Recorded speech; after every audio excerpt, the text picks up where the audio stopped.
Hello guys, मैं विशाल कुमार आप सभी के अपने यूट्यूब चैनल विशाल मैथ हब पे आप सभी का स्वागत करता हूं। तो कैसे हैं दोस्त? उम्मीद है स्वस्थ होंगे, साथ ही मस्त होंगे। तो देखिए दोस्त, हम लोग नंबर सिस्टम पढ़ रहे थे, यानी क्लास 10 का जो ऑब्जेक्टिव क्वेश्चन होता है, जिसको हम लोग नंबर सिस्टम भी बोलते हैं और संख्या पद्धति भी बोलते हैं। और उसी में एक चैप्टर आता है वास्तविक संख्या, यानी कि रियल नंबर। तो इसमें हम लोग 53 क्वेश्चन से स्टार्ट कर रहे हैं, लेकिन इसके पहले मैं 52 क्वेश्चन करा चुका हूँ। अगर आप लोग उस वीडियो को नहीं देखे हैं तो इसके पहले 4 वीडियो लेक्चर आप लोग के यूट्यूब चैनल पे आ चुका है। कौन से वाले यूट्यूब चैनल पे? विशाल मैथ हब यूट्यूब चैनल पे। देखिए यही चैनल है हम लोग का। चैनल का नाम क्या है? विशाल मैथ हब। उम्मीद है आप लोग चैनल का नाम जानते हैं। अगर साथ ही इसके पहले वाले आप लोग क्वेश्चन नहीं देखे हैं तो उसको जाकर देखिए। चैनल पर आप लोग का हर एक क्वेश्चन का जवाब एक लाजवाब तरीके से दिया गया है मेरे द्वारा। तो चलिए दोस्त, हम लोग क्वेश्चन नंबर 53 को स्टार्ट करते हैं। क्वेश्चन नंबर 53, देखिए क्या लिखा गया है। लिखा गया है यदि ए और बी अभाज्य संख्या है तो ए बी का लॉसा है। देखिए दोस्त, बहुत ज़्यादा इंपॉर्टेंट क्वेश्चन है और आसान भी क्वेश्चन है। देखिए मैं इसको डिस्कस करने जा रहा हूँ, रेड कलर से समझाऊंगा आप लोगों को, ठीक है। तो देखिए ए और बी अभाज्य संख्या है, ठीक है ना। ए भी अभाज्य संख्या है, बी भी अभाज्य संख्या है। तो एक बात ध्यान दीजिए, मान लीजिए सबसे छोटी अभाज्य संख्या क्या होता है? 2, और इसके बाद वाला अभाज्य संख्या होता है 3। तो तो यहाँ पे ए का मान 2 मान लिया, बी का मान कितना मान लिए? 3। तो यहाँ से मैं ए बी का मतलब एलसीएम निकालना चलूँगा। यहाँ से एलसीएम निकालूंगा तो क्या होगा? दोनों को दोनों मतलब आपस में क्या है? अभाज्य संख्या है। तो दोनों का जो इथी निकलेगा ना, क्या एलसीएम, दोनों का गुणनफल हो जाएगा। यानी कि 2 में 3 से क्या कर देंगे? गुना कर देंगे। तो कितना आ जाएगा? 6 आ जाएगा ना। तो इसका एलसीएम आ गया 6। लेकिन ऑप्शन में तो 6 नहीं है। तो देखिए मैं बता रहा हूँ, यहाँ से कहने का मतलब यह हुआ, यह 2 जो है ना, किसका मान है? ए का मान है। तो यहाँ से हम लोग यहाँ रख सकते हैं ए। और 3 जो है, 3 ई वाला, 3 किसका मान है? बी का मान है। तो यहाँ से हम लोग क्या रख सकते हैं? यहाँ रख देंगे बी। तो गुना करेंगे ए में बी से तो ए बी आ जाएगा। इसीलिए क्वेश्चन नंबर 53 का आंसर हो गया ऑप्शन नंबर सी। उम्मीद है इतना आप लोग समझे होंगे। ठीक है दोस्त, तो चलिए मैं इसको एक और तरीके से समझाने जा रहा हूँ। देखिए ध्यान से, सबसे पहले मैं इसको इरेज कर दूं, उसके बाद मैं आप लोग को फिर से समझाऊंगा, ठीक है दोस्त। देखिए इस तरह का क्वेश्चन बहुत ही ज़्यादा आसान होता है, ठीक है।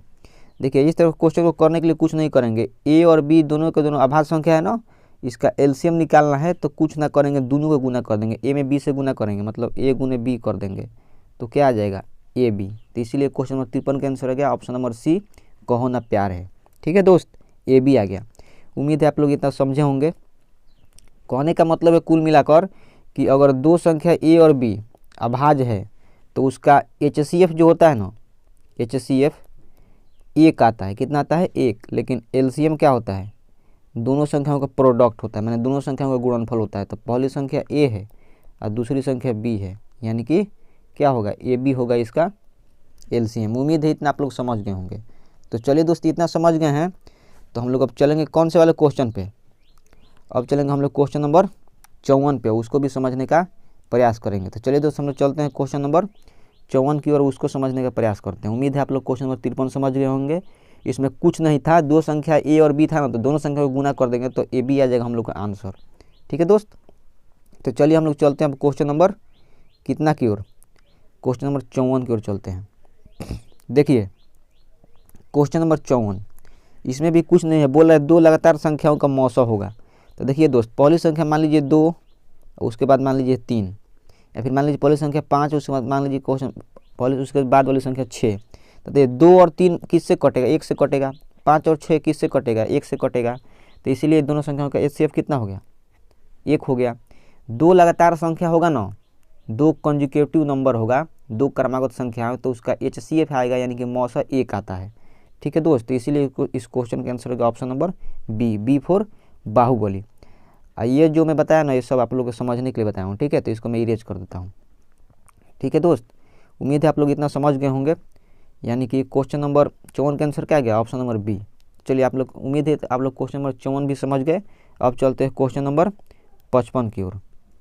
देखिए क्वेश्चन नंबर 55 बहुत ही ज़्यादा आसान है। बोल रहा है 5005, ठीक है, 5005 के अभाज्य गुणनखंड हैं। तो देखिए मैं इसको आगे बताने जा रहा हूँ अगले पेज पे। 5005 है ना, इसका अभाज्य गुणनखंड करना है हम लोग को। ठीक है दोस्त, 5005 का। तो देखिए सबसे पहले इसको 5 से कटाएंगे तो कितना आएगा 1001 आएगा। फिर कटाइए 7 से, 7 एकम 7, ठीक है ना, 7 चौक 28, 7 तरीके 21 होगा क्या, 7 एकम 7, 3 बचा, 7 चौक 28, 7 तरीके 21। अब कटाइए 11 से, तो 11 एकम 11, 11 से कटेगा 3 बार, मतलब 13 बार में कट जाएगा। कितने बार में, 13 बार में कटेगा। तो देखिए दोस्त यहाँ पे आप लोग बात ध्यान दीजिए, 5 से कटा है, 7 से कटा है, 11 से कटा है और 13 से कटा है, मतलब यहाँ पे 4 अलग अलग संख्या आया है। तो इसका भाज्य गुणनखंड कितना होगा, 4 गो होगा, ऑप्शन नंबर बी। उम्मीद है आप लोग इतना समझ गए होंगे। इसके अलावा मैं आप लोग को एक बात समझाना चाहता हूँ, एक बात आप लोग ध्यान दीजिएगा। यहाँ पे एक संख्या आया है 1001 आया है ना, इसको देखिए मैं आप लोग को समझाने जा रहा हूँ। देखिए जो 1001 होता है, एक सेकेंड, जो 1001 होता है ना, ठीक है, इसको आप लोग ध्यान रखिएगा। 7, 11 और 13 का क्या होता है, गुणनखंड होता है। इसको आप लोग ध्यान से याद रखिएगा, ठीक है दोस्त। इससे भी क्वेश्चन आप लोग के मैट्रिक में पूछा जाता है और आगे आप लोग जाएंगे तो आगे भी आप लोग को पढ़ाया जाएगा। जो आप लोग कंपटीशन का तैयारी करेंगे यानी जॉब के लिए, तो उसमें बताया जाता है कि 1001 जो होता है 7, 11, 13 का क्या होता है, गुणनखंड होता है, गुणनफल होता है। मतलब 7 में 11 से और उसमें 13 से गुना करते हैं तो क्या आएगा, 1001 आएगा। तो देखिए इसको मैं और अच्छा से समझा देता हूँ। इसमें एक संख्या था ना 5000, कितना था, 5005 था। तो देखिए मैं इसको अगले पेज पे समझाता हूँ। 5005 को अगर हम लोग एक और तरीके से चाहे अभाज्य गुणनखंड करना है तो कुछ नहीं, इसको हम लोग क्या कर सकते हैं, 5 गुने 1001 लिख नहीं सकते हैं। तो देखिए 5 उसी तरह रहेगा। 1001 जो होता है किससे किससे कटता है, 7 से कटता है, 11 से कटता है और 13 से कटता है। यानी कुल मिलाकर कहने का मतलब है कि 1001 जो है ना, मतलब 7, 11, 13 का क्या है, मतलब गुणनफल है। तो यहाँ से आप लोग बताइए जो 5000 मतलब यहाँ पे 5005 है, कितने इसका अभाज्य गुणनखंड कौ हो गया, यहाँ से पहला ई हो गया, दूसरा ई हो गया, ठीक है, पहला 5 है, दूसरा 7 है, तीसरा 11 है, चौथा क्या है 13 है। तो इसीलिए इस क्वेश्चन का आंसर कितना आया था हम लोग का, 4 आया था, ठीक है ना दोस्त। उम्मीद है इसको आप लोग और अच्छा से समझ गए। देखिए यही ना था, इसलिए इसको क्वेश्चन का हम 4 आंसर मारे हैं, ठीक है दोस्त। तो उम्मीद है आप लोग क्वेश्चन नंबर 55 भी समझ गए होंगे। तो चलिए चलते हैं क्वेश्चन नंबर 56 की ओर, उसको भी समझने का प्रयास करते हैं। क्वेश्चन नंबर 56, देखिए क्वेश्चन नंबर 56 जो है आसान क्वेश्चन है। बोल रहा है 6, 8 और 22 का एलसीएम निकालिए और एचसीएफ निकालिए, उसके बाद अनुपात लीजिए। तो देखिए दोस्त ये जो क्वेश्चन है काफ़ी आसान है। इस तरह का मैं क्वेश्चन आप ऑलरेडी मतलब इसके पहले 4 वीडियो किया हूँ ना, तो उसमें 2 क्वेश्चन इस प्रकार करा दिया हूँ। तो फिर भी मैं आप लोग को एक क्वेश्चन कराऊंगा, क्योंकि इस तरह का क्वेश्चन आप लोग को मैट्रिक के एग्जाम में जरूर देखने को मिलता है, ठीक है। नया पर पूछ रहा है, पहले नहीं पूछा जा रहा था लेकिन अब पूछा जा रहा है। तो इसको ध्यान से समझिएगा। देखिए अगले पेज पर आगे हम लोग इसको समझने का प्रयास करते हैं।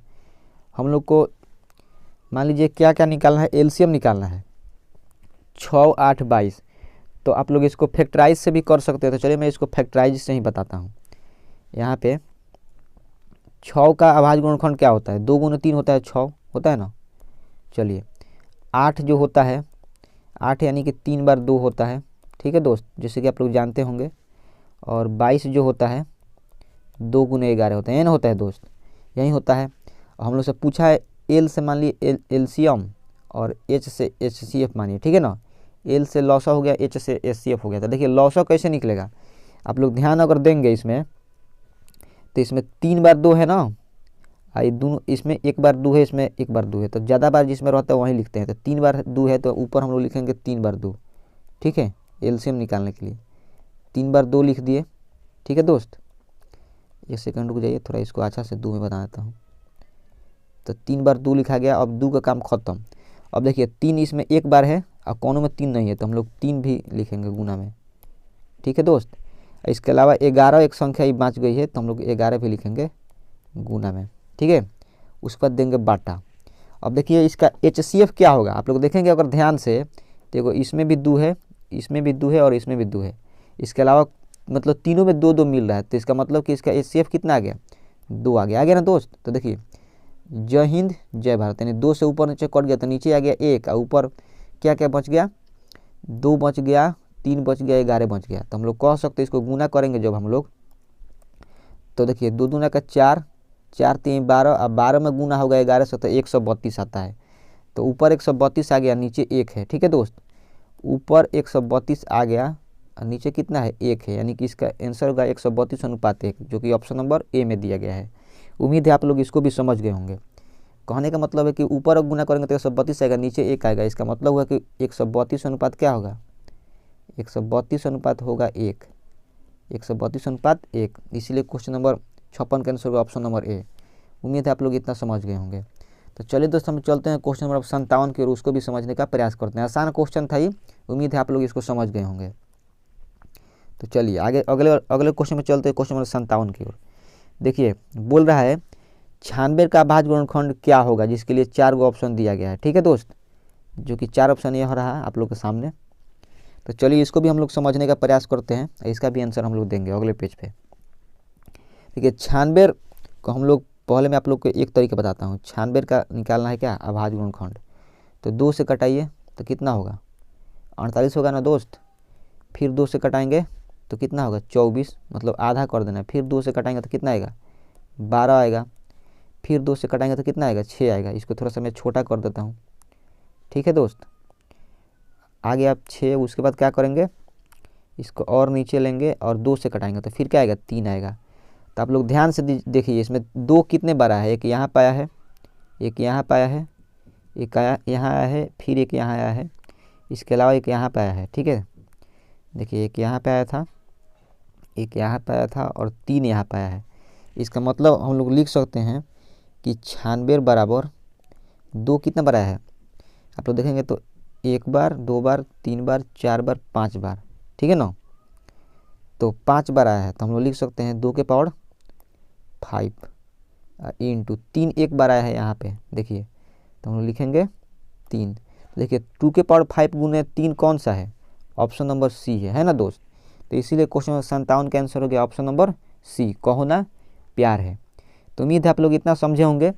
अगर इतना समझ गए हैं तो हम लोग चलेंगे अब अगले क्वेश्चन पर, उसको भी समझने का प्रयास करेंगे। लेकिन इसका एक और तरीका मैं आप लोग को बताता हूँ। तो इतना मेरे को इरेज करना पड़ेगा, तो मैं इतना आप लोग समझ गए हैं तो मैं इसको इरेज करने जा रहा हूँ। ठीक है दोस्त, देखिए मैं इसको इरेज करूँगा आप लोग के सामने और उसके बाद हम लोग फिर से आप लोग को बतलाएँगे। देखिए इसको मैं थोड़ा सा बड़ा करता हूँ आप लोग के सामने। ठीक है दोस्त, उसके बाद मैं आप लोग को बतलाता हूँ। देखिए 96 दिया गया है ना, 96 का मतलब क्या होता है, 16 छक 96 होता है ना।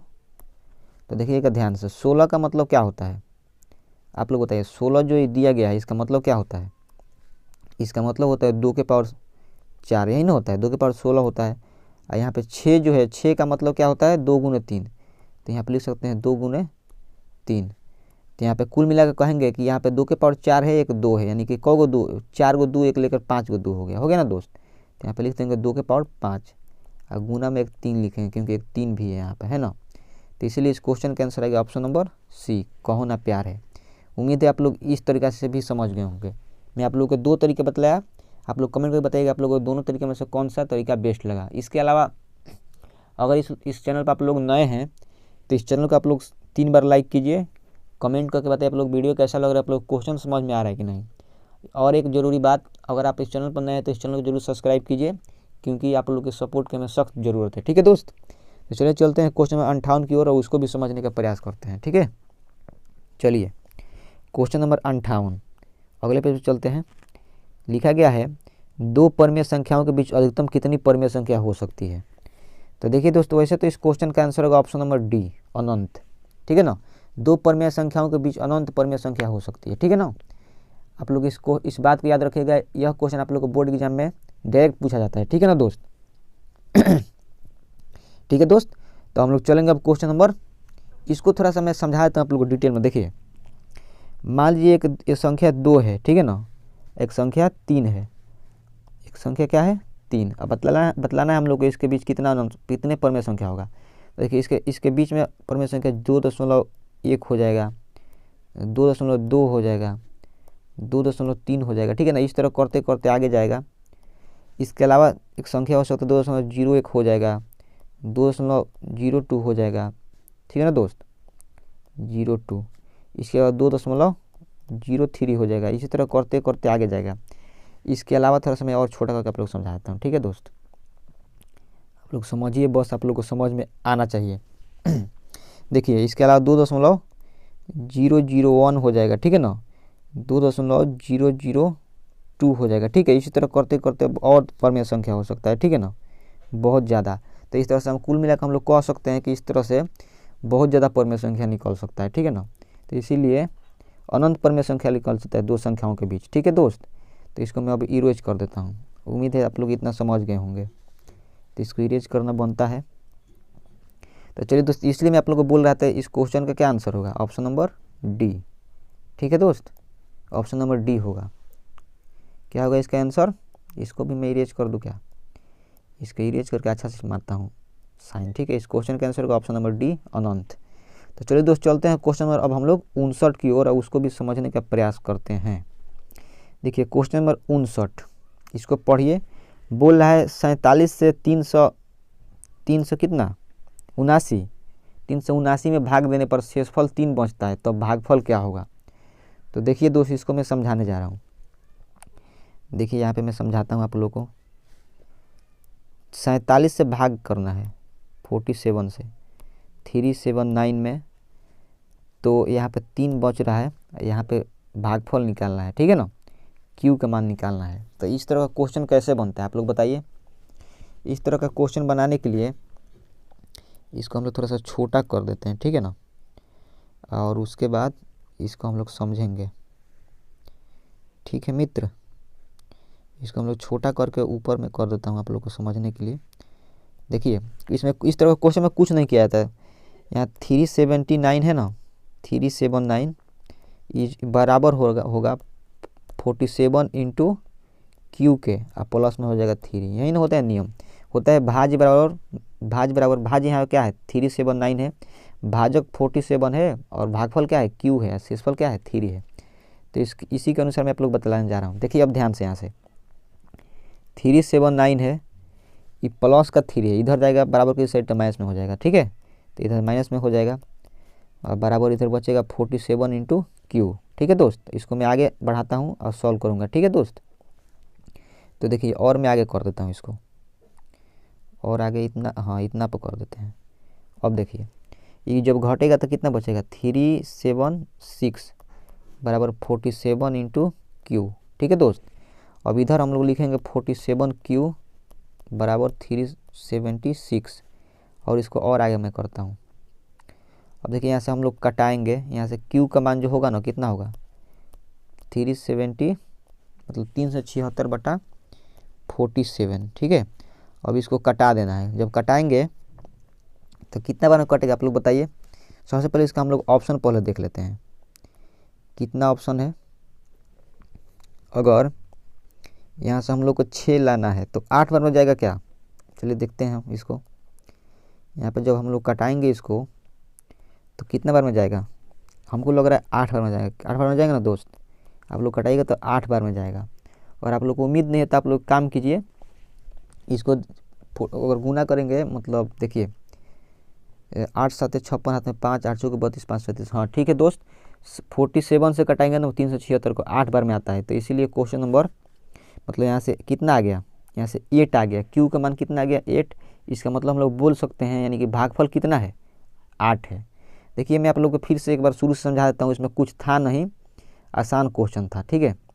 देखिए क्या किए हम, सबसे पहले 47 से भाग दिया हूँ मैं। यहाँ पे 47 से 370 मतलब 379 में मैं भाग दिया हूँ, तो यहाँ पे भागफल क्यू मान लिया हूँ और शेषफल 3 दिया गया है। उसके बाद मैं क्या किया हूँ, जो 379 है ना ये बराबर होगा 47 इंटू इसमें और इसमें गुना हो जाएगा 47 में क्यू से। तो हम यहाँ पे 47 में क्यू से गुना किए हैं और इसमें 3 ऐड कर दिए हैं, शेषफल 3 है। तो यहाँ पर हम लोग मैं क्या किया हूँ 3 ऐड किया हूँ, इधर प्लस में 3 है तो इधर आएगा तो क्या हो जाएगा माइनस। तो यहाँ पे हम लोग माइनस कर दिए हैं और इधर बच जाएगा क्या 47 इंटू क्यू। इसके अलावा हमें क्या किया हूँ, इसको हम लोग घटा दिए हैं। जब यहाँ पे हम लोग घटाए हैं तो 37 मतलब 376 आया है, ये बराबर हो जाएगा किसके 47 इंटू क्यू के, यानी कि 47 क्यू के। अब यहाँ से हम लोग क्या किए हैं, कुछ नहीं किए हैं। इसका मतलब ई वाला जो भाग है इधर लिख दिए हैं और ई वाला जो भाग है इधर लिख दिए हैं। इसके बाद हम लोग और कुछ नहीं किए हैं। अब देखिए थोड़ा सा क्या किया हूँ मैं, आप लोग देखिएगा ध्यान से। जो गुना में जो है ना 47, इसको यहाँ पर बाटा में ला दिया था मैं, ठीक है। और इसके बाद में कटाया तो 8 बार में कट गया। कितने बार में कटा है? 8 बार में कटा है, ठीक है दोस्त। तो इसीलिए क्वेश्चन नंबर जो कितना नंबर क्वेश्चन था दोस्त, देखिए आप लोग, क्वेश्चन नंबर कितना था ये? क्वेश्चन नंबर 59 था, यानी 59 नंबर क्वेश्चन था। इसमें पूछा था भागफल, यहाँ पूछा है ना भागफल, तो भागफल क्या होगा? 8 होगा, ठीक है दोस्त। उम्मीद है आप लोग इतना समझ गए होंगे। अगर इतना आप लोग को समझ में आया, ये क्वेश्चन का सॉल्यूशन आप लोग को अच्छा लगा समझने में, तो आप लोग वीडियो को 3 बार लाइक कीजिए, कमेंट कर बताइए आप लोग को कैसा लग रहा है क्वेश्चन। साथ ही इस चैनल पर आप लोग नए हैं तो इस चैनल को जरूर सब्सक्राइब कीजिए। तो चलिए दोस्तों, हम लोग चलते हैं क्वेश्चन नंबर 60 की ओर और इसको भी समझने का प्रयास करते हैं। चलिए दोस्त, क्वेश्चन नंबर 60, देखिए आसान क्वेश्चन है, इजी क्वेश्चन है। बोल रहा है सबसे छोटी अभाज्य संख्या कौन है? तो देखिए सबसे छोटा अभाज्य संख्या 2 होता है, इसीलिए क्वेश्चन नंबर 60 का आंसर होगा ऑप्शन नंबर सी। सबसे छोटा अभाज्य संख्या क्या होता है? 2 होता है, इसीलिए इसका आंसर है ऑप्शन नंबर सी। उम्मीद है आप लोग समझ गए होंगे। अभाज्य संख्या जो होता है 1 से कटता है और अपने आप से कटता है, ठीक है ना। तो उम्मीद है आप लोग समझ गए। और सबसे छोटी अभाज्य संख्या 2 होता है और सबसे छोटा सम अभाज्य संख्या क्या होता है? 2 होता है, ठीक है। कैसे ही पूछे उसका आंसर सेम होगा। पूछा जाए कि सबसे छोटा अभाज्य संख्या क्या है, तो 2 होगा, और सबसे छोटा सम अभाज्य संख्या क्या होगा, तो वो भी क्या होगा? 2 होगा। तो चलिए दोस्तों, उम्मीद है आप लोग क्वेश्चन नंबर 60 को समझ गए होंगे। अब क्वेश्चन नंबर 61 की ओर चलते हैं। क्वेश्चन नंबर 61, देखिए कितना प्यारा क्वेश्चन है। बोल रहा है अगर पी ए स्क्वायर को विभाजित करता है तो पी विभाजित करेगा, और जिसके लिए 4 गो ऑप्शन दिया गया ना दोस्त। इस चारों ऑप्शन को आप लोग पढ़ लीजिए कि क्या पूछना चाह रहा है, ठीक है। तो चलिए मैं इसको बतलाने जा रहा हूँ। देखिए इसको मैं बतला दूँ। देखिए बोल रहा है कि पी जो है ना ए स्क्वायर को डिवाइड कर रहा है। पी में ए मतलब पी से ए स्क्वायर में भाग लग जा रहा है, ठीक है। तो हम लोग से पूछा है कि पी किसको डिवाइड करेगा, ठीक है ना। पी किसको डिवाइड करेगा, ठीक है। पी अच्छा से बना दूँ, पी किसको डिवाइड करेगा, ठीक है दोस्त। बोला भी अच्छा से नहीं बोल रहा है यार, हाँ अब ठीक बन गया। तो देखिए पी किसको डिवाइड करेगा, तो पी ए को डिवाइड करेगा। देखिए वो कैसे, ठीक है। मैं आप लोग को उदाहरण देकर समझा रहा हूँ, आप लोग देखिएगा ध्यान से। वैसे तो इस क्वेश्चन का आंसर क्या हो गया? ऑप्शन नंबर ए को भी, ए नहीं होगा यार, ऑप्शन नंबर बी होगा, ए को विभाजित करेगा। देखिए कैसे मैं आप लोग को बताने जा रहा हूँ। मतलब पूछा है ना कि पी ए स्क्वायर को विभाजित करता है, तो पी जो होगा ए को भी विभाजित करेगा। इस क्वेश्चन का आंसर होगा ऑप्शन नंबर बी। अब देखिए कैसे करेगा, मैं उसको समझाने जा रहा हूँ आप लोग को, देखिएगा ध्यान से। इसको मैं मिटा देता हूँ सबको, उसके बाद मैं बतलाता हूँ। मान लीजिए एक संख्या है 25, ठीक है ना। एक संख्या क्या है? 25, ठीक है। तो ई जो होता है किसका स्क्वायर होता है? 5 का स्क्वायर होता है ना, 25 होता है, सही बात है। अगर इसमें मैं 5 से भाग देता हूँ तो 5 जो होता है, मतलब 5 का स्क्वायर क्या होता है? 25 ना होता है। तो यानी कि हम लोग कह सकते हैं 25 में 5 से तो भाग लग जाएगा, पूरा पूरा कट जाएगा ना। कितना में कटेगा? 5 बार में कटेगा। लेकिन तो जब 5 के स्क्वायर में 5 से यहाँ भाग लग जा रहा है, 5 के स्क्वायर में 5 से भाग जा रहा है, भाग मतलब पूरा पूरा लग जा रहा है, तो हम लोग ये नहीं कह सकते हैं कि ये 5 का स्क्वायर में अगर 5 का स्क्वायर नहीं रहे, केवल 5 रहे, तो इसमें भी तो 5 से भाग लगेगा, पूरा पूरा कटेगा। तो यही ना बात लिखा है कि मान लीजिए 5 के स्क्वायर 5 से कट रहा है, तो इसीलिए 5 5 से कटेगा, इसीलिए इसका आंसर क्या होगा? ऑप्शन नंबर बी होगा। देखिए मैं एक और तरीके से समझाता हूँ, आप लोग को समझाने जा रहा हूँ, देखिएगा ध्यान से, ठीक है। इसको मैं थोड़ा सा मिटा दूँ। एक और संख्या लेकर आप लोग को समझा रहा हूँ, आप लोग देखिएगा और उसको भी समझिएगा। मान लीजिए एक संख्या है कितना, मान लीजिए 9 का स्क्वायर है, ठीक है ना। 9 का स्क्वायर में 3 से भाग देंगे तो कितना आएगा? 9 का स्क्वायर 81 होता है ना, इसमें 3 से भाग देंगे तो कितना में कटेगा? 27 में कट जाएगा ना। तो देखिए 9 का स्क्वायर 3 से डिवाइड हो रहा है, तो क्या 9 3 से डिवाइड होगा कि नहीं? आप लोग बताइए। जरूर होगा, क्योंकि कितना बार हो जाएगा? 3 बार कटेगा। तो इसीलिए मैं बोल रहा था कि अगर पी ए स्क्वायर को डिवाइड करता है, लिखा गया ना पी ए स्क्वायर को डिवाइड करता है, तो पी किसको भी डिवाइड करेगा? पी जो होगा ए को भी डिवाइड करेगा, ठीक है दोस्त। इसीलिए इस क्वेश्चन का आंसर होगा option number B for Baahubali. उम्मीद है इतना आप लोग समझ गए होंगे, ठीक है। इसको मैं थोड़ा सा और छोटा कर देता हूँ, आप लोग समझ लीजिए। यहाँ पे मैं कुछ नहीं किया हूँ, 9 का स्क्वायर में 3 से भाग दिया हूँ तो 27 आया है, यानी कि 9 का स्क्वायर को 3 को मतलब डिवाइड कर रहा है, तो यहाँ पे 9 को भी 3 क्या करेगा? 9 को भी 3 डिवाइड करेगा। कितने बार में करेगा? 3 बार में। तो मैं यही आप लोगों को समझाना चाह रहा था। तो उम्मीद है इस क्वेश्चन का मतलब इथी समझ गए होंगे कॉन्सेप्ट। इस कॉन्सेप्ट का यूज जो है ना, आप लोग से बोर्ड एग्जाम में पूछा जाता है कि सिद्ध कीजिए कि √3 एक अपरिमेय संख्या है, ठीक है ना। या फिर सिद्ध कीजिए कि √5 एक मतलब सिद्ध कीजिए कि √3 एक अपरिमेय संख्या है, उसमें इसका यूज होता है। और इस क्वेश्चन पूछा जाता है कि सिद्ध कीजिए कि रूट 5 एक अपरिमेय संख्या है, इसमें भी इसका यूज होता है। सिद्ध कीजिए कि रूट 2 एक अपरिमेय संख्या है, इसका भी यूज होता है। ठीक है दोस्त, तो इसको आप लोग ध्यान से पढ़िएगा। ठीक है, वैसे तो मैं इस रूट 3, रूट 5, रूट 7 इस तरह करके इस चैनल पर मैं वीडियो अपलोड कर चुका हूँ। ठीक है ना, आप लोग नहीं देखें तो देख सकते हैं। ठीक है मित्र, वहाँ से भी आप लोग देख सकते हैं। सबका मैं कैसे सिद्ध किया जाता है मैं बतला दिया हूँ। ठीक है, वो भी मैं अपने फेस वीडियो के साथ बतलाया हूँ। ठीक है, व्हाइट बोर्ड पे, तो उसको आप लोग देख लीजिएगा। चलिए चलते हैं इसी के साथ क्वेश्चन नंबर 62 की ओर, और उसको भी समझने का प्रयास करते हैं। और ये लास्ट क्वेश्चन है। ठीक है दोस्त, देखिए क्या दिया गया है। दो संख्या का गुणनफल मतलब 8670 है, उनका मौसा 17 है, तो उनका लौसा बतलाना है। ठीक है, देखिए इजी क्वेश्चन है, आसान क्वेश्चन है। एक सूत्र आप लोग जानते होंगे कि ए गुने बी बराबर जो होता है क्या होता है, HCF इंटू LCM के बराबर होता है। क्या होता है, HCF इंटू LCM। तो आप लोग देखिए दो संख्या का गुणनफल यहाँ ए गुने बी जो है ना, उसका मान कितना दिया गया है, 8670, 8670, 8670। और यहाँ पे मौसा का मान कितना दिया है, 17, यानी 17 दिया है। और यहाँ पे क्या है, LCM है। ठीक है दोस्त, यहाँ से आप लोग 17 से कटाइएगा तो ये कटेगा कितना बार में, 510 बार में, 510 बार में कटेगा, तो इधर बचेगा LCM। हम लोग से LCM ही पूछा था, तो इस क्वेश्चन का आंसर कितना हो गया, 510, जो कि कौन से वाले ऑप्शन में दिया गया, ऑप्शन नंबर डी में, डी फॉर डॉन। तो क्वेश्चन नंबर 62 का आंसर हो गया ऑप्शन नंबर डी, 510। तो उम्मीद है आप लोग इसको समझ गए होंगे।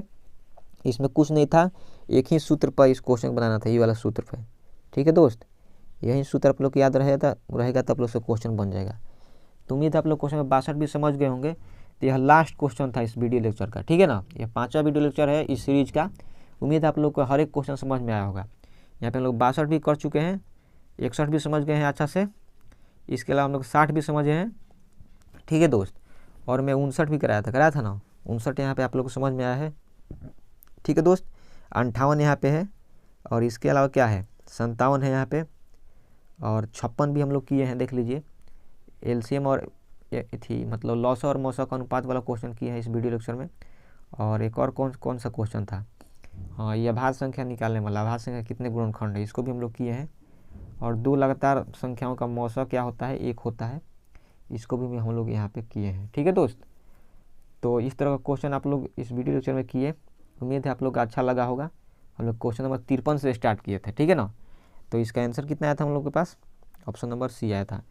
तो अगर यह वीडियो आप लोग का अच्छा लगा, आप लोग को पसंद आया, तो इस वीडियो को आप लोग 3 बार लाइक कीजिए, कमेंट बताइए आप लोग क्वेश्चन कैसा लग रहा है, आप लोग को पढ़ने में मज़ा आ रहा है कि नहीं। साथ ही इस चैनल पर आप लोग नए हैं तो फाइनल बार बोल रहा हूँ, इस चैनल को जरूर सब्सक्राइब कीजिए, क्योंकि आप लोगों के सपोर्ट की हमें सख्त ज़रूरत है। तो चलिए दोस्त, मिलते हैं दूसरे वीडियो लेक्चर में, तब तक के लिए बाय। जय हिंद, जय भारत, भारत माता की जय, वंदे मातरम।